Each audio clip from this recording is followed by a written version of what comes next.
It's very late, early in the wee hours here on a Wednesday.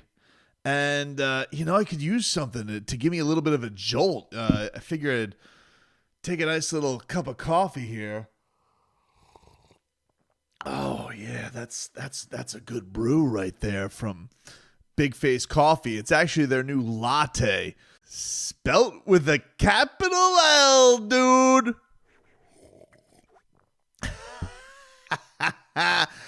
Woo! That's good. I didn't know I had it in me, but I got tapped on the shoulder today, and I said, "Who's that?"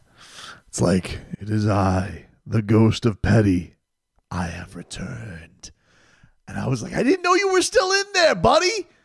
And yes, he was. Miami Heat get themselves a 112-86 victory over Jimmy Butler and the Golden State Warriors. A complete return ass kicking.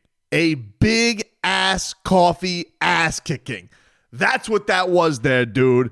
Tremendous performance by Miami today, with all the pomp and circumstance and the return and what was it gonna be like, and is playoff Jimmy gonna show up tonight? Nope. November Jimmy showed up today looking like a fat ass turkey, dude. Not getting to the free throw line. He had the old hands a quiver, and I saw the close-ups, dude.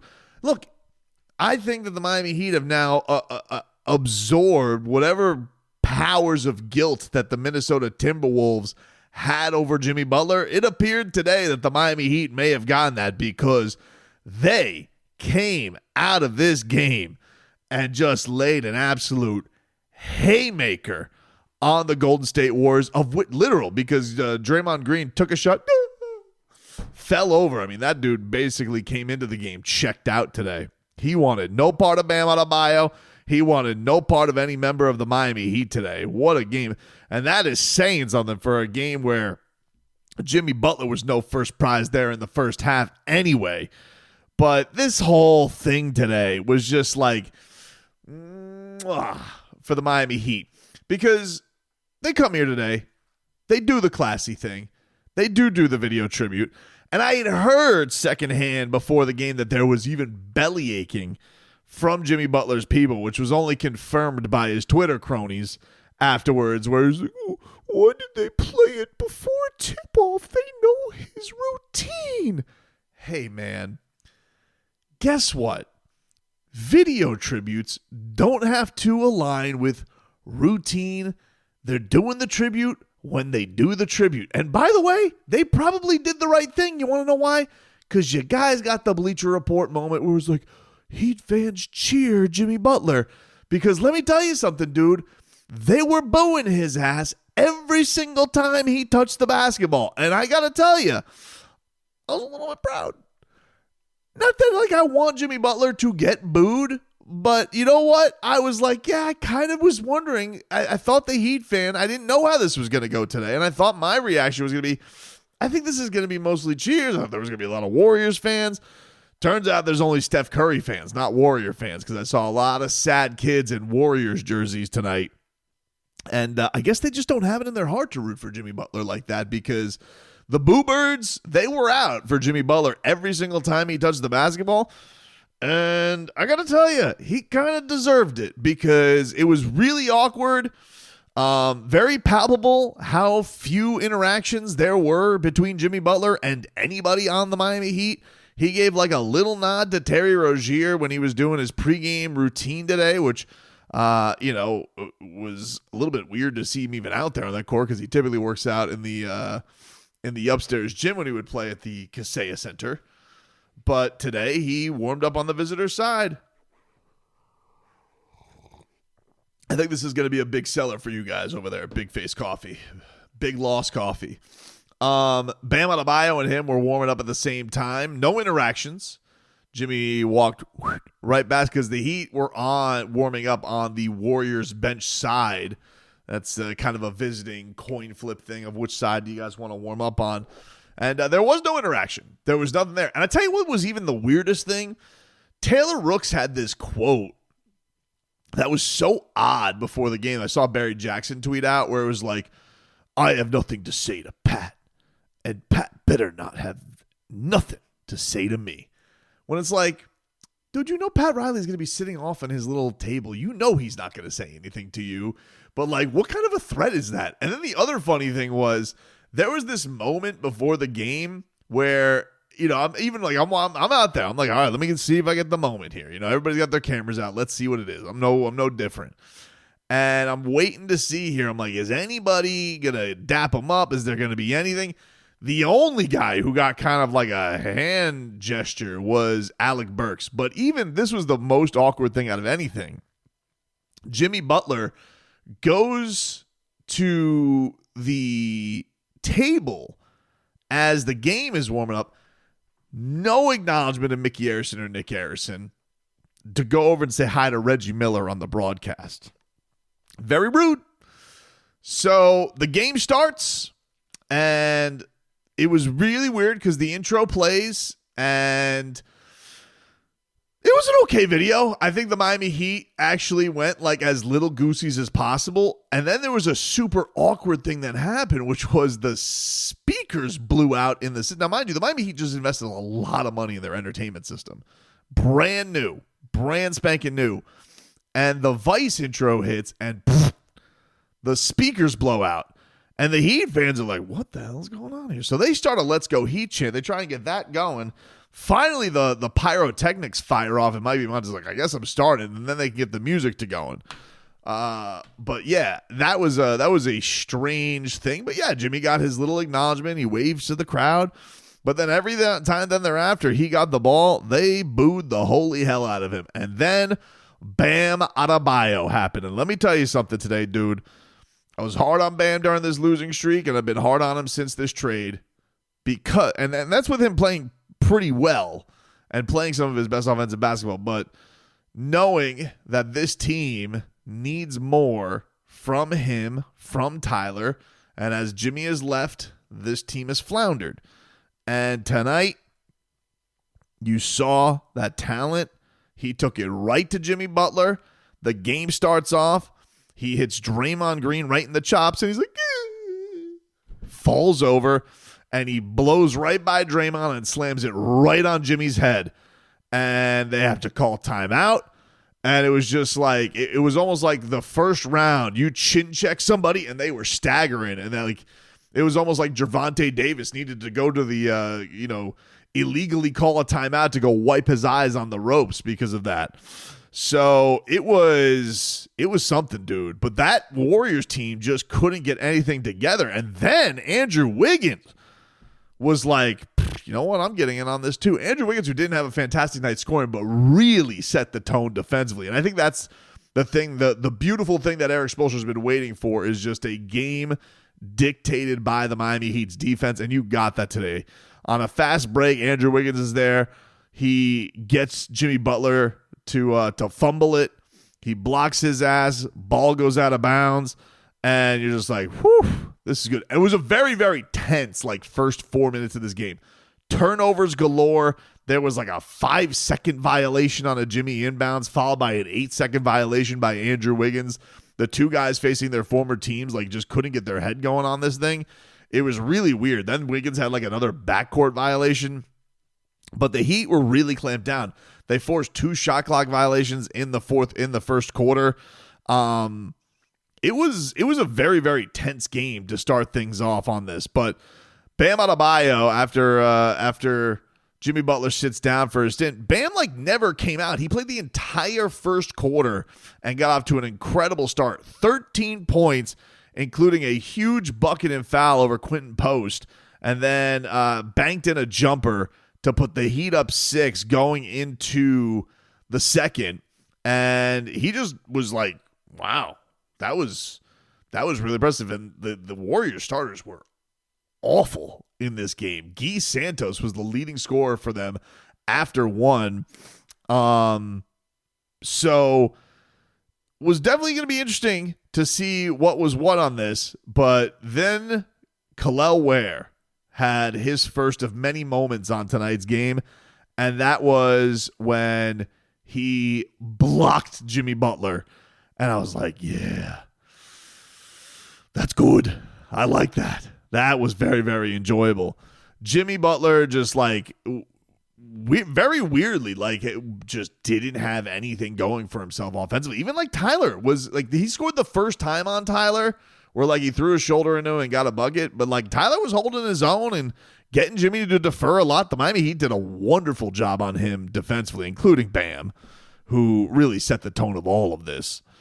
But yeah, Jimmy, I think the thing that stands out with you the most is not just that the Heat pretty much eradicated him, but you know what his secret sauce is to a great game, and we all know what it is, and that is the ability to get to the free throw line. He got there once today on an and one.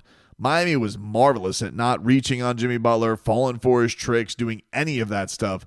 They were really, really, really great with all of that. This was the best part, though. I think this was a part of the game where the Heat really seemed to leak into Golden State's head. Now, mind you, I haven't mentioned Steph Curry did not play in this game. They flew his ass to Miami for no reason, I guess just to check out the campus of my alma mater, my Barry Buccaneers.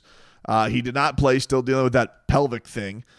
And, so, hey, but what's fair is fair. Second greatest shooter on the planet and Steph Curry didn't play. Greatest shooter on the planet and Duncan Robinson for the Heat didn't play. Even Steven, dude. So I don't really want to hear about it. Tyler Hero, though, got this. He draws this foul on Draymond Green, and Draymond Green legitimately loses his mind on the officials. And mind you, we had Kyle Lowry here. You could see a guy who can whine about the referees and can keep it going for a little bit. Draymond Green, my God, this dude, when he got that called on him, he was donezo. It seemed like his head was not in the game anymore. Jimmy then missed a jumper over Tyler, which led to a Kel'el slam. The Heat were up a dozen. The Warriors are calling timeout. My Goosey's cup runneth over. It was feeling really, really, really good. I mean, I was just, it was something. But then even this, Kel'el today, man, he had just a couple of buckets in this second quarter where, he just gets the soft touch over Kuminga and Buddy Hield, who were double teaming him. Then he was feeding Draymond buckets, and then you're just like, man, look at the giant Kryptonian. The warehouse is open for business, kicking ass and taking names. Bam Adebayo would pour on a three. The Miami Heat really felt like they were off and running. And in all of this, Draymond Green would not stop whining at the officials. It was crazy to see. But just an absolute delight to watch all of this. Because in this first half, which ended with the Heat getting Tyler Hero to find Alec Burks for a corner three. Then they had they put a double on Jimmy Butler with Haywood Highsmith to get a 24-second violation with 7.9 seconds left. Tyler Hero would close things out with a buzzer-beating three at the half right in front of the Warriors bench.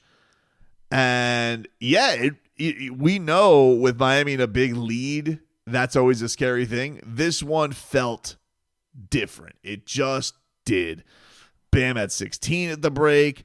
Tyler Hero had a dozen. Alec Burks was 3 of 4 from downtown. Kel'el Ware had 8 points and 5 rebounds. And Jimmy Butler went into the first half of this game 2 points, 1 of 6, a minus 16. And Miami was shooting an electric 8 of 11 from downtown in this game, and what was really just an incredible shooting night for them. They just shot the absolute lights out in this game. And, Bam was a big part of that. Andrew Wiggins had a sick block on Moses Moody, which led to a Bam fast break bucket after he had a three. And it really was just, everything just seemed to be clicking. Jimmy got going a little bit in the third quarter, but not enough, dude. I mean, just not enough. Really, the guy who kept him anywhere close to this game was Podziemski. He was like the only life that they had whatsoever. He was their leading scorer. Oh no, Kuminga ended up being the leading scorer, excuse me, but he was their highest scoring starter with 14 points. Jimmy just didn't have any juice to him today, dude. And not defensively either. You know, this is the thing that was interesting about it. Like Bam, for the most part, it was Bam and Haywood on Jimmy and took the challenge. And he got those switches a couple times where Tyler had to be on him. But, you know, for the most part, Jimmy was out there. Like, he guarded a little bit once he got to the second half. But in the first half, he was, like, on Haywood. He was on Kel'el. Like, he was not, like, engaging and having any moments where he's like, oh, give me Bam. Give me Tyler. I'm going to lock him up. Non-existent, dude. Like, it really just felt like a game for the bluster, bravado of the moment, all that talk coming into this game. It just felt like he wasn't there to make any impact on anything. Kel'el Ware had, I think, my favorite bucket of the game because he was getting, you know, sick lobs and whatnot. But Podziemski, after he cut it to 16, Kel'el Ware throws this shot up that, like, he gets under the basket, he loses it, catches it, throws it up, and it goes in. And I'm just sitting here, I'm like, what did I just watch the rookie do? Like, it was like, it almost looked like a roller coaster cart going on the loop-de-loop because his arms are so damn big to flip up and go in. A true, you know, Mike Inglis, straight circus shot for Kel'el Ware. Really, really just unbelievable from him. He'd finished today with a very impressive performance. Kel'el Ware, 14 points, 10 rebounds. Bam had a lot of praise for him after the game. Tyler had a lot of praise for him after the game. Spo was just like, yeah, he's grown a lot since, you know, the game where I was frustrated that he wasn't getting enough offensive rebounds with LaMelo Ball on him. A lot of stuff just growing from him. But I thought, you know, they close out because the Warriors were able to get it to, I believe, 8, I think was their closest spot. They were able to get it to there in the third quarter. And, yeah, Kuminga hit a 3-ball with under a minute left. Got it to 78-70. You're like, all right. Hero gets this really tricky runner around Santos to get it to 10. And then, once again, the Heat get a huge 3 to end a quarter from Davion Mitchell. Gets it back to 13. You're going to the fourth. Bam has 23. Tyler has 14. Told you about Kel'el. Alec Burks was 5 of 7 from downtown with 17 points. He outscored everybody on the every starter that he outscored every Warrior tonight. That's like what Miami had going today. Tyler was 4 of 4 from downtown. Burks was 5 of 7. Bam was 2 of 3. Wiggins was 2 for 4. Davion Mitchell was 2 for 2. But I also think that, like, going out of this, Davion had, like, this great play right out of the fourth quarter where he gets a steal and score, and you're just like, boom, you're keeping it going. And Jimmy is, like, trying to score one-on-one with Haywood Highsmith, can't do it. The boos just keep raining. And, you know, even, like, Kyle Anderson had this sick play where he, like, the Heat turn it over, and he goes and gets a little back tap steal to Tyler Hero and leads it to Kyle Anderson for a bucket over Jimmy. Miami is up 17 at this point, and really just felt like all right, this puppy really felt over, and they would tap out with about 6 minutes left. Golden State didn't play Jimmy again. Miami was up 98-75. After that, they would start bringing in their rooks. It was over. It was over, dude. And they could, it was delightful. It was a delightful watch today. And, you know, obviously the best Miami game we've watched in the better part of over a month. Miami now has won 2 straight after a 10-game losing streak. But I would say last time they played this good in a win, probably, God, we're looking at the Indiana Pacers game from February 28th. We're looking at nearly a month of basketball since they've played a game that felt this complete. And a lot of it was just dogged defense, obviously great shooting. Miami shot the lights out today. But the Warriors just had no juice, dude. They had nobody. They got nothing from Jimmy. They got nothing from Draymond. And shot 39% as a team, 23% from three. And then Steve Kerr. Let's get to this joker, this fraud with his fake tears for Andrew Wiggins. Steve Kerr had this quote after the game that I was like, dude, shut all the way the f*** up, dude. I mean, really.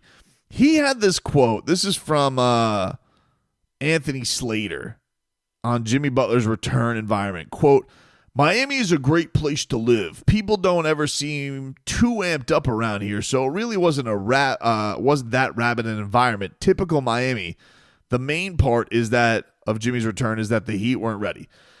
I would say, look, it wasn't rabid, but it was more unwelcoming than I thought it was going to be, because to Steve Kerr's point, he's like, oh, people are too happy. Nah, Heat fans were pissed. And the pissed offness definitely was more palpable than anybody who was appreciating Jimmy or anything he did for the 90 seconds. And anybody in his camp who's like, oh, you guys did a rotten job with the tribute. One, they did it. And basically after the way he was walking around that building and not talking to anybody, the fact even that they did do it is a nod to their class. Second of all, they probably did you a solid, because that was the most positive the environment was going to be all day. You weren't going to flip the crowd after they already started booing his ass, right out of the gate. So Steve Kerr, respectfully, shut the hell up, dude. Not too amped up. You know who wasn't too amped up? Your basketball team. That's who wasn't too amped up today, because they got their ass shut down. And, do with that what you will, man. But I'm sitting here and I'm like, oh, well, this is, this wasn't too tough an environment. I saw the hand shaking on the coffee cup before the game. Maybe it was a few too many extra shots there in the old big face, but maybe it was nerves. I don't know. You tell me if it wasn't too rabid. Tell you who was rabid, though. That Heat defense today, dude. That's who was rabid. Tremendous game by Bam. Tremendous game by Tyler. I mean, couldn't speak enough about Tyler and Tyler's ability to not overplay. He was making the right decisions. 7 assists by him today. He was absolutely fantastic. Stood his ground too. The only thing that's frustrating for you as a fan is you're just like, how the hell did this team you play like that? How'd you lose 7? How'd you lose 10 in a row? That's crazy to bring that kind of juice. And everybody can say, and I guess that's what it took. I don't know. And I don't know if this will be a jumping off point for Miami. It's hard to say. They got the Hawks coming in. It's not like they got an ability to get things back right, and see where it all unfolds now. But certainly now having 2 straight, getting that breakthrough moment, Wiggins, who, by the way, I mean, couldn't get enough handshakes and hugs from his former team. And you could notice that the Miami Heat admin posted quite the petty tweet afterwards where it said, always good to see your former coaches and teammates. And it's literally every Warrior hugging and loving Andrew Wiggins. And he was happy today after the game. You could tell. Obviously, not just because of the win, but he just seemed like he had a light about him. And Jimmy, I saw his quotes after the game, and he said a lot of nice things. But it's just, to be fair, dude, it just rang hollow. It rang hollow. It kind of felt like you got some a little bit of fake humbleness after taking quite the ass kicking from Miami. Because then all of a sudden we got, he had a quote today. Let me see if I get it from Will Manso. He had one about, the Heat, turning my jersey into, let me see if I get the quote here. Oh, here it is. Jimmy Butler says, this took me back to some good times when I was wearing a Miami Heat jersey. Very appreciative of those times. They helped me become the player I am in this league. I don't think I can be who I am today without my opportunity here. That's interesting, dude. That is interesting. That is a great quote. Except I thought that Heat culture was overused. Wasn't that said a week ago in The Athletic? That it's overused and good players just come here and, oh, well, I guess that's what losing by 30 will do to your ass afterwards. But, hey, I am glad that there's an end to this. The Warriors seem like they're coming back to earth a little bit. Yes, they don't have Steph Curry. We'll see what that ends up being. But, they're in a tight one. They're in a tight race out there in the West, trying to keep themselves out of that plane. And I would say, as I said in this whole thing, that in the Miami times, the time to talk was not when they were going red hot and the Miami Heat couldn't win a damn game. But the hope is this Warriors honeymoon, as UD said, that shot of whiskey, maybe that hangover could be looming around the corner, dude. We'll see. They got some softies coming on up. They took it on the chin tonight. And obviously Miami was very, very fired up for this one. But, who was fired up? Who wasn't fired up? Who was available? Who wasn't available? Doesn't really matter, though, dude. Does it, huh?